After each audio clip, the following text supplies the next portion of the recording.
अस्सलाम वालेकुम, कैसे हैं आप लोग? मेरे ख्याल में आप लोग बिल्कुल ठीक ठाक होंगे और आप लोगों ने प्रीवियस लेक्चर्स सुन लिए होंगे।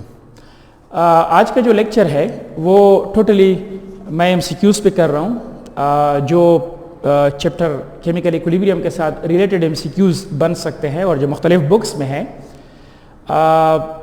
वो मैं हल करने की कोशिश करूँगा। और एक बात मैं आपको बताऊँ कि MCQs हर जगह एक जैसे होते हैं। आप एक बुक देख ले या दूसरा, अगर आपको आइडिया हो तो फिर तकरीबन आप सारे MCQs हल कर सकते हैं। इन MCQs का ताल्लुक जो पहले लेक्चर हो चुके हैं उनके साथ ही है, तो मैं कोशिश करूंगा कि इस MCQs में आप लोगों को कुछ शॉर्ट ट्रिक्स भी बताऊं, लेकिन अगेन ऐसे कि जब तक आपको बेसिक आइडिया क्लियर ना हो शॉर्ट ट्रिक फजूल है। शॉर्ट ट्रिक तब काम करते हैं जब आपको आइडिया क्लियर हो। आज मैं कोशिश करूंगा कि MCQs आपको प्रॉपरली समझाऊं कि आप MCQs कैसे हल करेंगे। लिहाजा आइए देखते हैं। फॉर एग्जांपल आप लोगों को ऑलरेडी मैंने बताया था कि हेट्रोजीनियस इक्विलिब्रिया क्या है और होमोजीनियस इक्विलिब्रिया क्या है। फर्स्ट MCQs आसान सा है जो आप इजीली पिक कर सकेंगे कि which of the following equilibrium is heterogeneous in nature, यानी इनमें से कौन सा जो है वो हेट्रोजीनियस है। तो इनमें से आपको फर्स्ट MCQs जो दिया गया है, फर्स्ट MCQs वो है आपके साथ CaCO3 calcium oxide and carbon dioxide. Here it is a gas, here it is solid and here it is solid. B आपको दिया गया है, this is NH3, here it is aqueous, plus H2O it is liquid. और ये आपको दिया गया है ammonium ions +1 it is aqueous, plus OH ions it is also aqueous. और आपको तीसरा दिया गया है C आपको दिया गया है nitrogen, here it is a gas, hydrogen it is also a gas, this change into ammonia और ये 2 और ये आप लोगों के साथ गैस। और fourth one it is D, ये है आपके साथ carbon dioxide plus H2, here it is a gas, here it is a gas, this change into carbon monoxide it is a gas, और ये है आपके साथ H2O it is a gas। तो MCQs नंबर 1 ये है कि which of the following is heterogeneous in nature। तो heterogeneous वो होते हैं जिसमें प्रोडक्ट और रिएक्टेंट सारे एक फेज में ना हो, we call them heterogeneous। अब अगर आप यहां पे देख लें तो आप लोगों के साथ फर्स्ट MCQs में रिएक्टेंट आपके साथ है सॉलिड, और आप लोगों के साथ प्रोडक्ट में भी ये calcium oxide it is solid, carbon dioxide it is a gas. तो मैंने जो डेफिनेशन लिखी है हेटेरोजीनियस इक्विलिब्रियम की वो क्या है, जहां पे आपके साथ सारे के सारे रिएक्टेंट और प्रोडक्ट एक फेज में ना हो। तो अगर आप यहां पे देख ले इनमें से सारे के सारे they are not in same phase, therefore ये जो MCQs नंबर फर्स्ट में जो आपके साथ A है इट इज करेक्ट ऑप्शन। बाकी अगर आप देख लें ये भी आपके साथ ये लिक्विड, ये भी आपके साथ एक्वस सोल्यूशन और ये भी आपके साथ aqueous solution, aqueous liquid and aqueous it is same thing, because ये भी लिक्विड फेज, ये भी लिक्विड फेज में और ये भी लिक्विड फेज में, लिहाजा अगेन इट इज होमोजीनियस। ये भी आपके साथ गैस और गैस, ये भी होमोजीनियस। और आप लोगों के साथ ये भी गैस, ये भी गैस, ये भी गैस और ये भी गैस, ये भी होमोजीनियस। तो लिहाजा एक पॉइंट हमारे साथ रहता है और वो है आपके साथ MCQs नंबर फर्स्ट। तो लिहाजा this is the example of heterogeneous equilibria and remaining जो है they are the example of homogeneous equilibria. Second MCQs है, मैं उसको लिखता नहीं हूं लेकिन मैं इसको एक्सप्लेन ही कर लेता हूं आपके साथ, और आप लोग मेरे अल्फाज पे ज्यादा गौर कर लिया करें, न कि चीजों को रट लिया करें। मैं यहां पर ही इसको डिस्कस कर लेता हूं, डोंट वरी। MCQs है आप लोगों के साथ रिएक्शन इन स्टेटमेंट, आप लोग सुन ले, a reaction reach a state of equilibrium only when, यानी इक्विलिब्रियम स्टेज पे यानी रिएक्शन तब इक्विलिब्रियम को पहुंचता है जब नंबर 1 आपको ऑप्शन नंबर 1 दिया जाता है the reactant and products are reacting. ये ऑप्शन ठीक नहीं है, इसलिए कि जो भी रिवर्सिबल रिएक्शन हो, for example A + B this change into C plus D. It is a reversible reaction. ये इक्विलिब्रियम स्टेज पे हो या ना हो, रिएक्टेंट और प्रोडक्ट आपस में रिएक्शन करेंगे. Reactant change into product and product change into reactant. लिहाजा फर्स्ट ऑप्शन जो आपको दिया गया है, the reactant and products are reacting, ये गलत है, इसलिए कि वो किसी भी स्टेज पर भी इक्विलिब्रियम हो या ना हो, they can react. Option number 1 is not correct. Option number 2, the concentration of reactant and product become equal. No, मैं अक्सर कहता हूं कि यह गलत बात है. इक्विलिब्रियम स्टेज के लिए एक चीज का बराबर होना जरूरी है. Rate of forward reaction must be equal to rate of reverse reaction. तो अब ये जो बी ऑप्शन दिया गया है, the concentration of reactant and product become equal, ये भी ठीक नहीं है, ये भी गलत है. सी ऑप्शन आपको दिया गया है कि the products react together at the same rate at which they are formed. जरा इस जुमले पे जरा गौर कर ले. The product react together at the same rate at which they are formed. यानी ये कह रहे हैं कि, दोबारा सुन ले, the product react together with the same speed जिसके साथ ये बनते हैं. अब अगर आपके साथ सी एंड डी जिस स्पीड के साथ जो है मिलके जो है वो रिएक्टेंट बना रहे हैं, अगर उसी ही स्पीड के साथ रिएक्टेंट प्रोडक्ट बना रहे हैं, it means rate of forward reaction is equal to rate of backward reaction. ये फिक्र दोबारा सुन ले. The product react together at the same rate, ये दोनों दोबारा आपस में सेम रेट के साथ मिलते हैं, at which they are form, जितनी तेजी के साथ ये बने हैं उसी ही तेजी के साथ ये वापस रिएक्शन भी करते हैं. लिहाजा सी ऑप्शन जो मैंने आपको अभी बता दिया, ये आपके साथ करेक्ट ऑप्शन है. डी ऑप्शन है, all the reactants and products are in the same state of matter. मेरे ख्याल में कि सेम स्टेट ऑफ मैटर का ताल्लुक हेट्रोजीनियस और होमोजीनियस के साथ तो हो सकता है, लेकिन इक्विलिब्रियम स्टेज के साथ नहीं हो सकता है. तो लिहाजा this is your correct option. ये कुछ सिंपल एमसीक्यूज है जो मैं फिलहाल डिस्कस कर रहा हूं. इसके बाद एक और एमसीक्यूज, वो भी इंतहाई आसान है, इस पे आप लोग जरा गौर कर लें.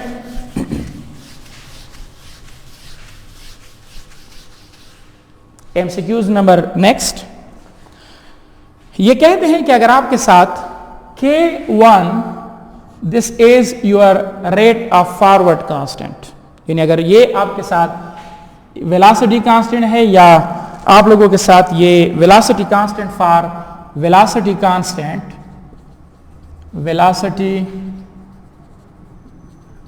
कांस्टेंट फॉर फॉरवर्ड रिएक्शन, और आप लोगों के साथ K2 this is K1 and here is K2 velocity constant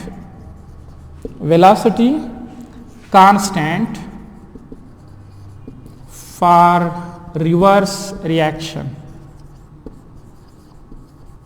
ये आपके साथ एक रिएक्शन है और उस रिएक्शन के लिए आपके साथ Ki and Kf they are forward and reverse constant. तो ये कहते हैं कि इसके लिए Kc क्या बनेगा. तो फिक्र भी जरा सुन ले जो इस स्टेटमेंट में मेरे साथ है, क्योंकि बार बार इसको इतने लेंथी लिखना मुश्किल है. मेरे ख्याल में आप इसको सुन सकते हैं. K1 and K2 are velocity constant for forward and backward reaction, reverse reaction. The equilibrium constant K for the reaction is, मैं जरा इसको एक्सप्लेन कर लेता हूं. ये है आपके साथ A change into B, this is my forward and this is my reverse. अब अगर आपको मैं कहूं कि इसके लिए Kc की वैल्यू किसकी बनेगी, तो हमें यह पता है कि Kc is equal to rate of forward constant divided by rate of reverse constant. ये हमारा फॉर्मूला है जो हम लॉ ऑफ मास एक्शन से जानते हैं, बल्कि ज्यादा करेक्ट वर्ड यह है कि हम इसको केमिकल काइनेटिक्स जब हम अप्लाई कर लेते हैं. तो अब ये आपके साथ Kf this is your forward, तो लिहाजा K1 divided by K2 this is my right expression. लिहाजा आपको मुख्तलिफ ऑप्शन दिए गए हैं. नंबर 1, मेरे ख्याल में कि ऑप्शन लिखने की कोई ज़रूरत नहीं है, बस ये आपका करेक्ट ऑप्शन है कि K1 divided by K2 this is your equilibrium constant expression for this reaction. Okay, एक और एमसीक्यूज, अब हम स्लोली एंड ग्रेजुअली ज़रा मुश्किल एमसीक्यूज की तरफ जा रहे हैं और कोशिश कर रहे हैं कि आपको और भी ये समझा दें और आप इसको अप्लाई कर सकें। ओके,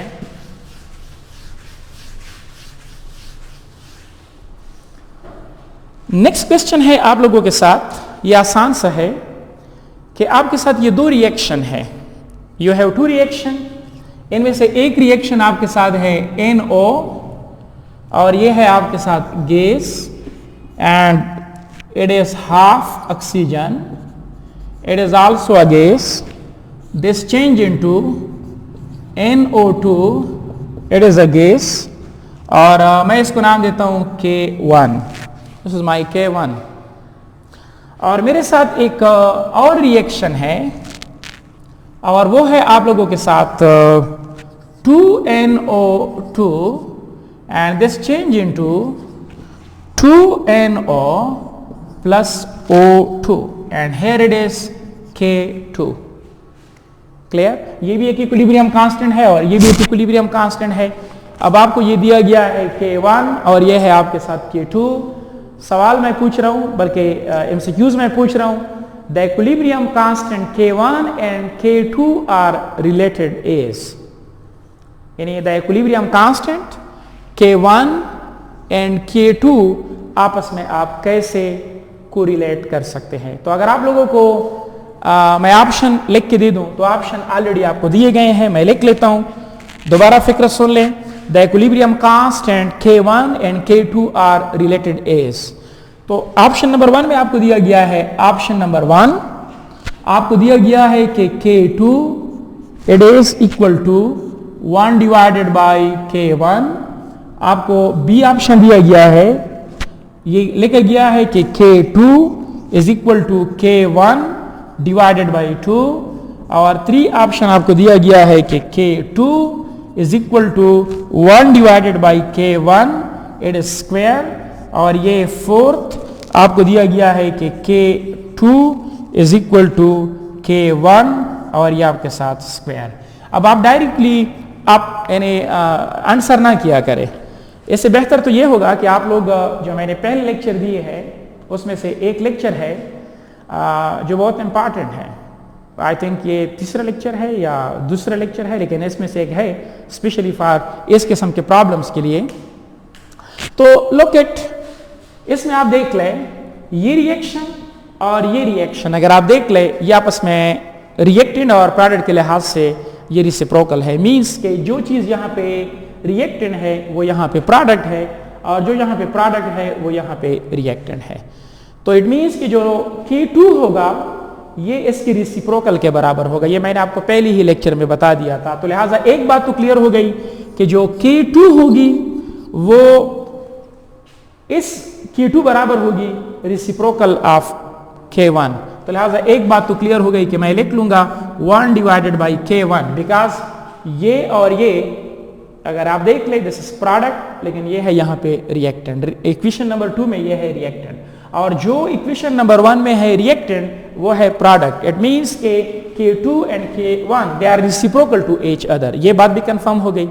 लेकिन अब यहाँ पे एक बात मैंने आपको पहले भी बताई थी कि फिर जो डिजिट जो कोएफिशिएंट मल्टीप्लाइड किया गया है उसको वही K पे पावर में भी ले ले, ये मैंने अपने पहले लेक्चर में बताया हुआ है। अब अगर आप यहाँ पे देख ले रिएक्शन रिवर्स तो किया गया है, लेकिन अगर आप देखें रिवर्स होने के बाद इसके साथ 2 मल्टीप्लाइड किया गया है। अगर आप देख ले इनके साथ 2 मल्टीप्लाइड किया गया है 2NO2, तो जब ये 2NO2 इनके साथ मल्टीप्लाइड किया गया तो आप लोगों के साथ ये भी 2 बन गया और अगर आप देख लें ये भी आपके साथ हाफ, यानी ये इस तरह हो गया। जरा इस पर गौर कर लें, ये देख ले ये उलट किया गया, जब इसको उलट किया गया तो ये आपके साथ आ गया NO2, this change into NO, here it is a gas, here it is a gas and half oxygen। अब ये तो सिर्फ और सिर्फ इस रिएक्शन का अपोजिट है, लेकिन अब देख ले इस रिएक्शन के लिए आप इसको 2 से मल्टीप्लाइड कर ले 2NO2,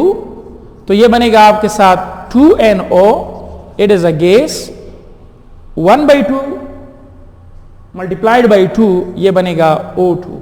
तो इट मीन्स के हम लोगों ने इसको 2 से मल्टीप्लाइड किया है। और मैंने आपको पहले भी बताया था और अभी भी सुन ले कि जब आप लोगों के साथ रिसिप्रोकल तो है, ये रिसिप्रोकल हो गया, लेकिन जब मैं आपको कहूं कि अब इसके 1 पे आएगा क्या, तो जो पावर आपने यहां पे मल्टीप्लाइड किया है वही पावर इस पर नीचे भी ले ले। तो लिहाजा आप जस्ट इसको लिख लें कि इट इज पावर 2, बिकॉज आपने 2 के साथ इसको मल्टीप्लाइड किया है। This is your new situation. Reciprocal भी कर ले और इसके ऊपर वही पावर भी ले ले। अब यहां पे देख लें K2 is equal to 1 divided by K1 no, इसलिए कि यहां पे रिसिप्रोकल तो है लेकिन जिस डिजिट के साथ ये मल्टीप्लाइड किया गया है वो नहीं है।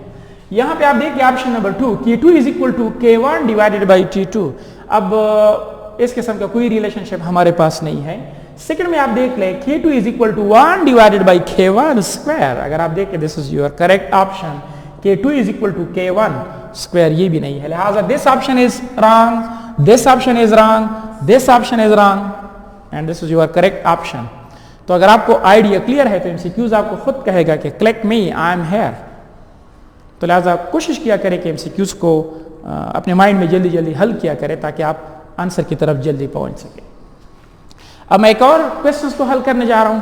आज का डिस्कशन टोटली एमसीक्यूज पर ही है, जरा इस पर गौर कर लें। ओके, ये मैं हटा देता हूं।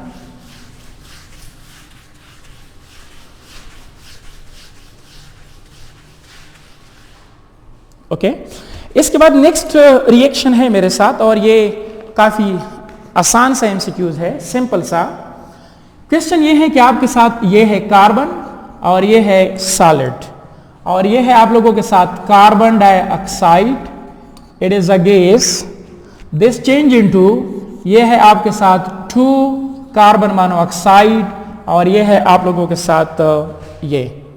अब आपसे सवाल पूछा जाता है कि इस रिएक्शन के लिए जो इक्विलिब्रियम कांस्टेंट है in term of partial pressure, equilibrium constant in term of partial pressure, इसकी वैल्यू किसके बराबर होगी? तो आपको ऑप्शन दिए गए हैं। एक ऑप्शन आपको दिया गया है कि इट इज 0.5, बी ऑप्शन आपको दिया गया है कि इट इज 8, सी ऑप्शन आपको दिया गया है कि इट इज 4 और डी ऑप्शन आपको दिया गया है कि इट इज 32। लेकिन जो आपको इक्विलिब्रियम डेटा दिया गया है, इक्विलिब्रियम डेटा मींस कि जो आपको पार्शियल प्रेशर दिया गया है, partial pressure of carbon dioxide, वो आपको दिया गया है 2 और partial pressure of carbon monoxide ये आपको दिया गया है 4। अब यहां पे डायरेक्टली जंप ना लगाया करें। इस किस्म के प्रॉब्लम के लिए सबसे पहले इक्विलिब्रियम इक्वेशन लेके, अगर आप लोगों को याद हो इक्विलिब्रियम इक्वेशन में हम लिखते हैं प्रोडक्ट का कंसंट्रेशन डिवाइडेड बाय रिएक्टेंट का कंसंट्रेशन, लेकिन अब यहां पे लफ्ज आ गया Kp। अगर लफ्ज आ गया Kp इट मींस नाउ आप कंसंट्रेशन की बात नहीं कर रहे हैं बल्कि पार्शियल प्रेशर की ही बात कर रहे हैं। अब चूंकि ये तो है गैस, ये है सॉलिड, सॉलिड का कोई पार्शियल प्रेशर नहीं है, लिहाजा पार्शियल प्रेशर आपने सिर्फ और सिर्फ गैसियस कंपोनेंट का लेना है। तो आप जल्दी जल्दी लिखेंगे कि आई हैव नो प्रॉब्लम, आप लिख लेंगे कि Kp और आप लिखेंगे कि पार्शियल प्रेशर। अब मैं लफ्ज कंसंट्रेशन नहीं इस्तेमाल कर रहा हूं, मैं लफ्ज इस्तेमाल करता हूं partial pressure of carbon monoxide raised to the power its coefficient divided by partial pressure of carbon dioxide raised to the power coefficient it is 1। तो अगर आप यहां पे देख लें तो what is the partial pressure of carbon monoxide, it is 4। तो ये मेरे साथ आ जाएगा 4 स्क्वायर डिवाइडेड बाय यहां पे कार्बन डाइऑक्साइड और ये है आप लोगों के साथ 2, तो ये आ जाएगा 2 पावर 1। तो ये मेरे साथ बनेगा 16 डिवाइडेड बाय 2, दिस इज 8।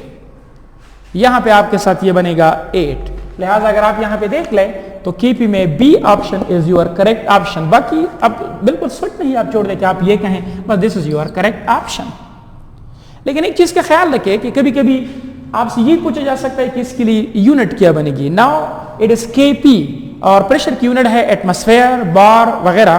तो मैं फिलहाल इसको एटमॉस्फेयर लिख लेता हूं। तो लोकेट कि इस यूनिट आप कैसे मालूम करेंगे, लोकेट इसी की ही यूनिट।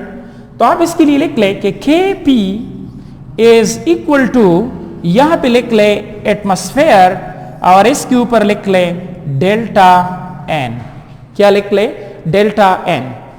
अब एटमॉस्फेयर तो यूनिट हो गई और डेल्टा एन प्रोडक्ट और रिएक्टेंट के दरमियान मोल का फर्क है, मोल का फर्क। फॉर एग्जांपल अगर आप यहां पे देख ले, कोएफिशिएंट है आपके साथ 2, यहां पे कोएफिशिएंट है 1, लेकिन आप इसको शामिल नहीं करेंगे because it is not the part of equilibrium constant expression. तो डेल्टा एन आप लोगों ने मालूम करना होगा गैसियस कंपोनेंट के दरमियान ही। तो डेल्टा एन किसके बराबर बनेगा? तो आप लिखेंगे कि delta N is equal to 2 minus 1। तो आप लिखेंगे 2 minus 1 it is equal to 1। तो डायरेक्टली आप इसके ऊपर ये लिख लेंगे। तो केपी की जो यूनिट बनेगी वो बनेगी आपके साथ एटमॉस्फेयर पावर 1। इसके लिए जो यूनिट मैं लिखूंगा वो मैं लिख लूंगा एन के साथ atmosphere. This is my unit. ये होगी आप लोगों के साथ ये एमसीक्यूज। आज मैं टोटली एमसीक्यूज ही डिस्कस कर रहा हूं, लेकिन कोशिश कर रहा हूं कि इसकी वजाहत भी कर लो। अच्छा, इसके बाद एक और क्वेश्चन दिया गया है और ये क्वेश्चन भी इंतहाई सिंपल सा है, लेकिन आप लोगों ने फोकस करना है और इसको अंडरस्टैंड करना है। टाइम क्या हो गया?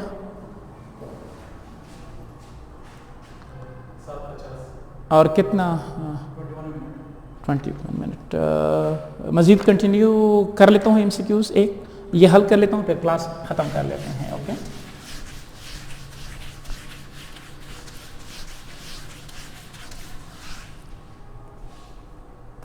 ये एक और रिएक्शन है और बहुत सिंपल सा है।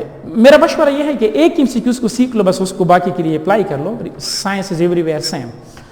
फॉर एग्जांपल आपको कहा जा रहा है कि ये आपके साथ ये है नाइट्रोजन और ये है आपके साथ हाइड्रोजन और ये एक क्लोज कंटेनर में पड़े हैं, यानी द रिएक्शन, और ये आपके साथ पैदा कर लेता है NH3HS2।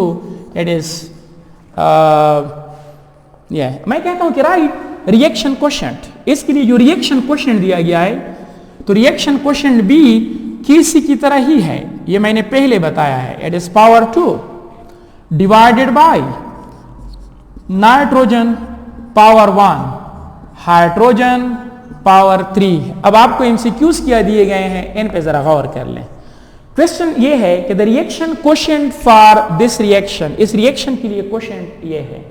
अब आपसे सवाल क्या पूछा जा रहा है? आपसे सवाल ये पूछा जा रहा है कि the reaction will proceed from right to left, यानी मैं लिख भी लेता हूं the reaction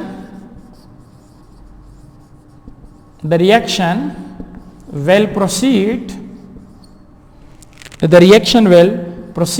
from right to left। Number 1 option दिया गया है A when QC is smaller than KC। B option आपको दिया गया है कि QC it is greater than KC, और आपको C ऑप्शन दिया गया है कि when QC is equal to 0, और थर्ड ऑप्शन आपको दिया गया है D कि when QC is equal to KC। अब ये टॉपिक ऑलरेडी काफी डिटेल में हो चुका है, लेकिन आप जरा इस पे गौर कर लें। हमें यह पता है कि जब QC की वैल्यू, यानी आपसे सवाल पूछा जा रहा है कि the reaction will proceed from right to left, this is your right and this is your left. Right to left means in reverse direction, और रिवर्स में रिएक्शन तब जाएगा जब QC की वैल्यू KC से ज्यादा हो, यानी when QC is greater than KC reaction proceed in reverse direction. और वजह भी मैंने आपको पहले बताई है कि जब QC की वैल्यू ग्रेटर हो KC से, इट मींस न्यूमरेटर ज्यादा और डिनोमिनेटर कम। तो लिहाजा इक्विलिब्रियम तक आने के लिए QC and KC they must be equal. तो QC की वैल्यू को कम करने के लिए ammonia change into nitrogen and hydrogen, चूंकि अमोनिया है राइट पे और ये है लेफ्ट पे, तो reaction will proceed and backward direction. लिहाजा when QC is greater than KC reaction will proceed and from right to left. लेकिन अगर आपसे मैं ये पूछूं कि the reaction will proceed from left to right, left to right, right और left की बजाय अब मैं कहता हूं कि फ्रॉम लेफ्ट टू राइट, तो फिर आपके साथ QC should be smaller than KC। ये मैंने बहुत डिटेल में बताया हुआ है, तो लिहाजा this is your correct option for this very MCQs।